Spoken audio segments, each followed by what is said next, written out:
Assalamualaikum warahmatullahi wabarakatuh. Perkenalkan nama saya Septia Putra Ewardani, NIM 1906411000082 kelas 6C. Pada kesempatan kali ini saya akan memaparkan sebuah hasil review jurnal saya dalam mata kuliah Inquiry dalam IPA. Yang pertama, di sini terdapat identitas artikel. Artikelnya sendiri berjudul Pengembangan Lembar Kegiatan Siswa IPA Terpadu Berbasis Konstruktivisme, Tema Energi dalam Kehidupan untuk Siswa SMP. Penulis artikel ini sendiri yaitu Mila Alfana, Novi Ratna Dewi, dan Sri Sukaisi. Jurnalnya, Jurnal IPA Terpadu FMIPA Universitas Negeri Semarang dengan volume 4, nomor 1, tahun 2015, jumlah halaman 720 sampai 727. Di sini terdapat latar belakang dalam artikel yaitu ilmu pengetahuan alam merupakan mata pelajaran tingkat SMP yang berkaitan dengan cara mencari tahu tentang alam secara sistematis. Merupakan suatu proses dan penyimpulan dari suatu penemuan. Pembelajaran terpadu merupakan pembelajaran yang memungkinkan peserta didik, baik secara individu maupun kelompok aktif, menggali dan menemukan konsep secara holistik dan otentik. Berikutnya, proses pembelajaran di MTSN Bonang masih berpusat pada guru yang menggunakan metode ceramah, sehingga siswa jadi kurang aktif dan tidak memiliki kesempatan untuk membangun pengetahuan secara mandiri. Hal ini menyebabkan hasil belajar siswa rendah dan kemampuan berpikir kreatif siswa kurang berkembang. Salah satu model pembelajaran di mana siswa memecahkan permasalahan dan bergelut dengan ide-idenya yaitu pembelajaran konstruktivisme. Pembelajaran konstruktivisme saat mendukung pelaksanaan pembelajaran IPA terpadu yang efektif. Salah satu sarana yang dapat digunakan untuk mengimplementasikan pembelajaran yang efektif adalah menggunakan LKS IPA terpadu berbasis konstruktivisme. Dalam artikel ini terdapat metode penelitian. Yang pertama, jenis penelitiannya, metode penelitian dan pengembangan. Waktu dan tempat, MTS Negeri Bonang, Semarang, tahun ajaran 2013-2014.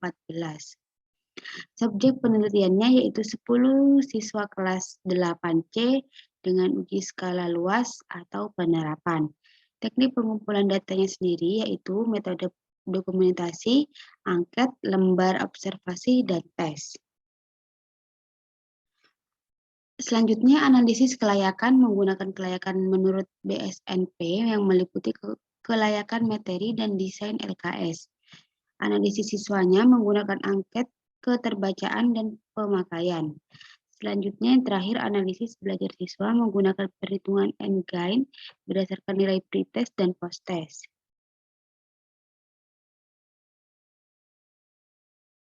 Hasil dan pembahasan dari artikel ini yaitu LKS IPA yang dikembangkan dikemas secara sistematis guna memotivasi siswa dalam belajar sehingga hasil belajar menjadi lebih baik.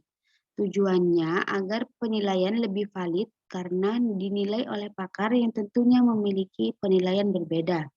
Sehingga saran yang diberikan untuk perbaikan pun lebih beragam sehingga dapat bermanfaat untuk menyempurnakan LKS baik dari konten isi maupun penyajian LKS. Proses validasi dilakukan untuk memperbaiki produk LKS berdasarkan kritik dan saran yang diberikan oleh pakar sehingga dihasilkan produk yang layak untuk digunakan dalam pembelajaran. Hasil rata-rata angket tanggapan siswa pada uji skala terbatas tentang keterbacaan mencapai 86% dengan kriteria sangat baik. Secara umum, hasil penelitian ini menunjukkan bahwa penggunaan LKS IPA terpadu berbasis konstruktivisme berpengaruh positif terhadap kemampuan berpikir kritis dan hasil belajar siswa. Hal ini ditunjukkan dari peningkatan hasil pretest dan posttest dengan N-gain sebesar 0,52 termasuk kriteria sedang. Dan kecerdasan secara klasikal sudah lebih dari 85%, yaitu sebesar 87%.